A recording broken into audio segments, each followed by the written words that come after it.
What's going on, everybody? Chris Waggener here. I am an attorney based out of Tampa, St. Pete, Florida. And these days, I do a lot of pretty much exclusively car accident cases, slip and falls, things like that, which is in my world, that's torts and negligence. But when I first got started, when I first came out of law school about 10 years ago, I was a public defender and I did criminal law. And I've always watched cops, even from before I was an attorney. I still watch cops to this day when I get a chance to.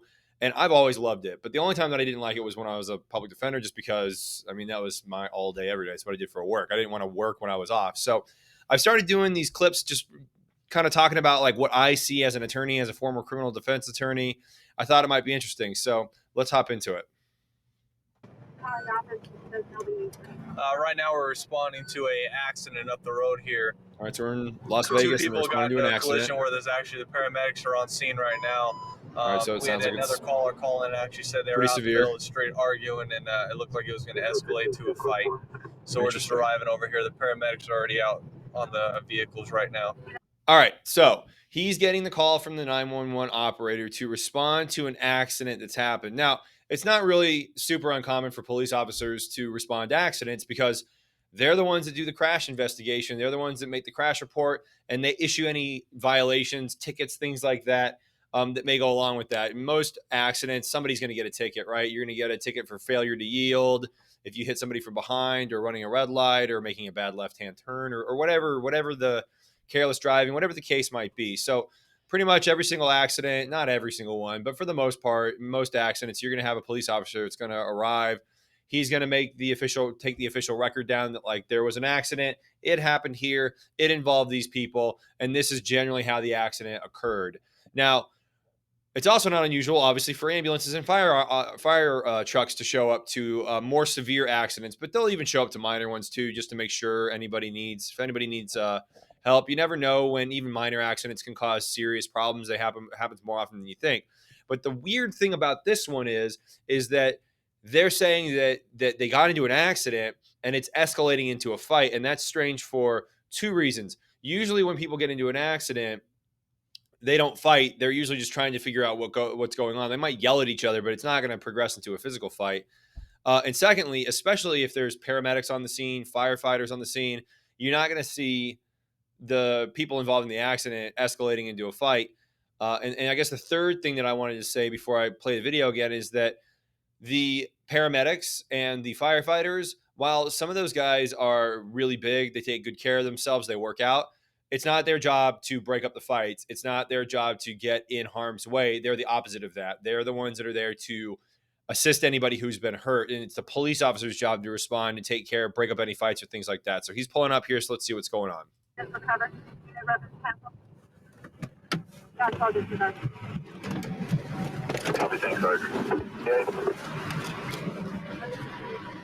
Are you guys involved? You guys are witnesses? Somebody here have an ID on you? You want my ID? Yeah, you were a witness, right? Yeah. Let me get your ID from you real quick if you don't mind. Okay. Okay. I just need to take one of your IDs so that way you don't leave till I give you back your ID. All right, so he's doing a good job here, right? He's canvassing the area for witnesses. He wants to know who saw what because he's trying to figure out what happened. It's always a good idea if you're a police officer doing an investigation to find out if there's any witnesses, especially if they're third party. Why are third party witnesses so good? Because they're not going to be as biased as somebody who's been in an accident. If you've been in an accident, you have an interest in lying to the police officer in order to try to make it seem like you weren't as at fault as you might have been. A witness is a really good way of saying, okay, this guy doesn't know either one of these people. They're just telling me what they actually saw, and it can help them make a better determination of what actually happened. Okay? It's just easier that way. Yeah, mom, she's got neck and back pain. It looks Okay. like she's under the influence of something. She Okay. denies taking any medication, but the way she's acting. Okay. This is the daughter. Who else was in the car? All right, so why is that important? The reason that that's important is because when a police officer arrives on the scene of an accident, he's conducting an investigation. He wants to know what happened, why the accident occurred, how the accident occurred, who was involved, like I've already said, right? So this paramedic was on scene beforehand. This is a paramedic. He's specially trained in paramedic stuff, right? Emergency medicine. That's what he does for a living. He's gone to school for this. He's taken lots of classes for this. So one of the things that they learn, and police officers are trained in this to a degree as well, but not as much as a paramedic is going to be trained in, and that is to spot the signs and symptoms of somebody who's either drunk or on drugs. He just said that to the police officer. So now this police officer isn't telling this to anybody, but in his mind, he's doing a DUI investigation. So this has now become a DUI investigation. He hasn't gotten enough evidence yet to make an arrest for DUI, but he's going to go talk to this lady, and we're going to find out whether or not it was driving under the influence. Because driving under the influence, a lot of times people get confused. They think it just means alcohol. It's drugs or alcohol. Car, both of them? I think just the two of them. Okay. What car were you in? No, it was me, her, and my friend. Okay, what car were you in? I was in my mom's car. Okay, well, I don't know what your mom's car is. Oh, I almost fell. Okay. It's the red one. Okay, And what? we had the right of So that was weird, the way that she said, whoa, I almost fell. Could be nothing, but something that stuck out to me. way. Okay, well, hold on one second. Don't start barking at me, okay? I'm sorry, I'm well, just relax. mad I because now my understand mom's that. legs Well, broke. I okay, don't well, like that. have a seat for me real quick. Ma'am, this is a very important question. Are you on any type of narcotics right now or under the influence of any alcohol? No. Okay, have you been sitting here the whole time? Yes. I'm going to tell you right now, though, you're going to get transported down to Sunrise Hospital where an officer's actually going to be present there. We need to know if you have any type of narcotics in your system. I don't have it. Okay. All right, so that's actually not that uncommon in a situation like this where somebody ends up going to the hospital as a result of the accident. If there is a suspicion, if they have reasonable suspicion that the DUI has occurred, which frankly, the paramedic saying that he thought that she was under the influence of drugs or alcohol, that's enough. That's in most situations, that's going to be enough for the police officer and the police agency to send somebody to the hospital with her to basically find out if she's under the influence of drugs or alcohol. And the easiest way to find that out is when they take her blood, they'll do a drug screening. And if the drug screening comes back positive for drugs or alcohol, then they'll have the evidence of whether or not she was under the influence or not. I've seen it go both ways. I've seen it go where they get enough evidence to charge somebody with DUI. And I've seen it where they don't get any evidence and that's it. They're done. Do you use any type of drugs? Oh my God. Yes. Well, he should talk to the She's daughter. been standing here the whole time that you guys have been here? Actually, yeah. But if the daughter was there, all right. So look, he's found Who a was little driving baggie that of vehicle, something. your mom or you? My mom. Okay. What kind of narcotics does your mom use? My mom doesn't. You can give her a drug What about test. you? He's lying. Do you know what this is? No. Stand up, young lady. We're going to have a whole bunch of hard times Can here in you about please 2 be seconds. careful with my wrist, Okay, please? hold on 1 second here, okay? Until we find out what exactly is going on with everybody here, you guys are all going to go in handcuffs because you know what? Now there's prescription pills that are sitting down on the ground right where you guys have just been sitting that haven't been there about 2 seconds ago. So if we want to keep destroying some evidence, we'll just start taking everybody to jail. You guys are going to need to sit down and relax. All right.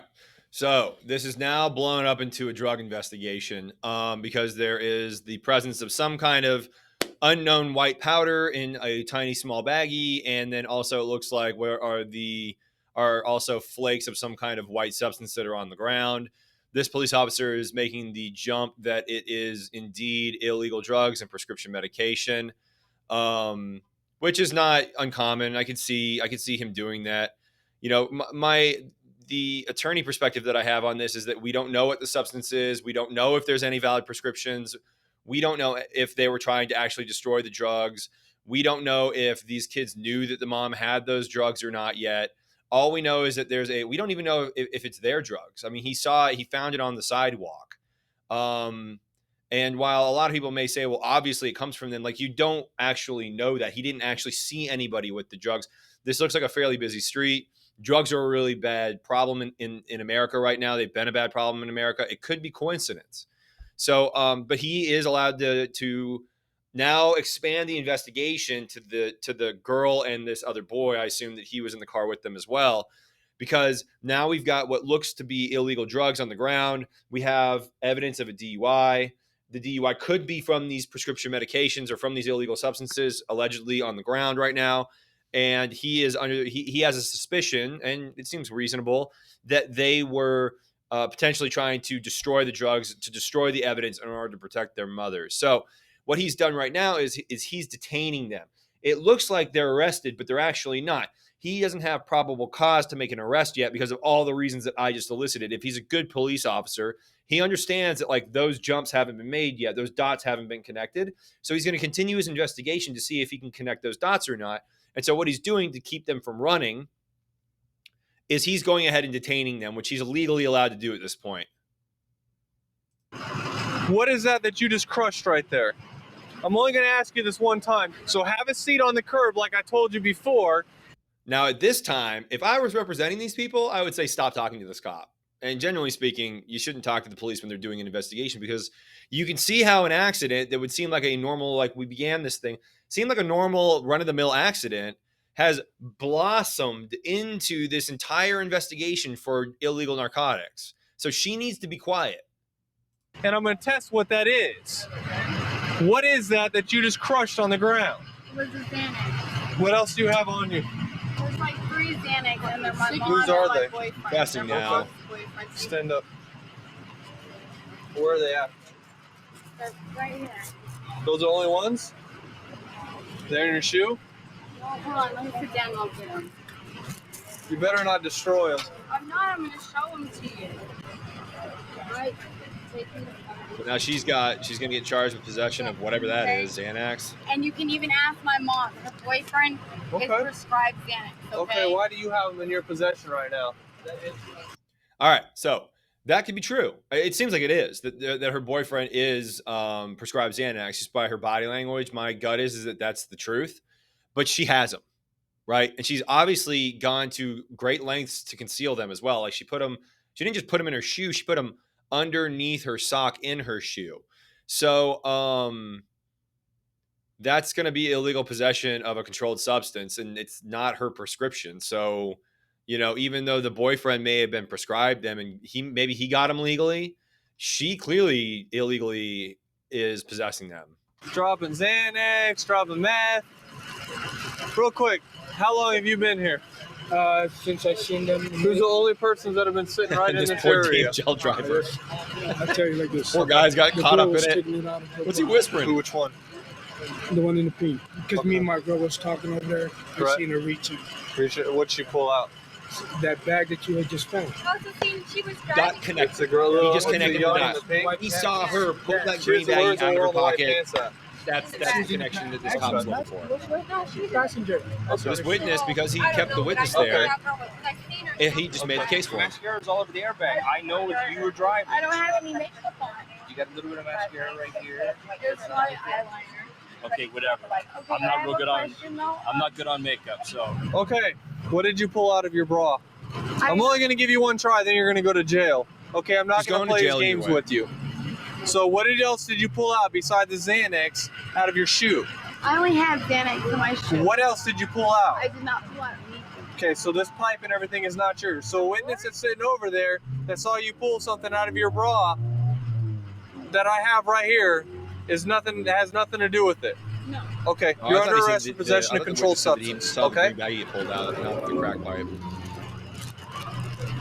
Is your mom using any of Details this? matter. You need to let me know that, because if they go down there and she's got narcotics in her system, they cannot properly treat her. Obviously, you guys are probably going to take me to juvie, so Yeah? can I please just give my mom a kiss? Hold on one second. What stuff has your daughter been using today? Because she's dumped some methamphetamine out on the ground and also a pipe. And there's also some Xanax that she has. So right now she's already under arrest for possession of controlled substance and also possession of prescription drugs. I'm gonna kick her ass when I get out of here. And then there's also that little green baggie right there. What's the little green baggie? I don't know. It looks like it's got some crystal substance in it. And if I was a betting man, I'd probably say I'm it's gonna methamphetamine. kick their asses when I get out of here. Yeah, well. Did your daughter use any type of narcotics? No, not that sure? I'm aware of. Oh. She's The only thing I can do right now is both actually using, an right? angel. well, you my- can deal that's with your my daughter after she gets out of juvie, okay? Oh, I'm gonna kick her. Okay, that's your right. Okay, thank you. I don't think that's your Okay. right. Yeah, let me make sure the traffic officer doesn't need it for anything. Right now, the other officer over there is gonna go ahead and transport our female down to juvenile hall, where she's gonna get booked for possession of controlled substance. And then she's also gonna get booked for all her traffic-related offenses. She didn't have a driver's license at all. Also, she failed to yield at an intersection to oncoming traffic. So anyway, guys, that's the clip. If you liked it, leave a like. If you really liked it, leave a subscribe. I'm trying to do a lot more of these. I really enjoy doing them, and they're not that hard to do. And if you ever need anything accident related and you live in the Tampa Bay, St. Petersburg area, give us a call, 727-685-8000, or visit us at waggonerlaw.com.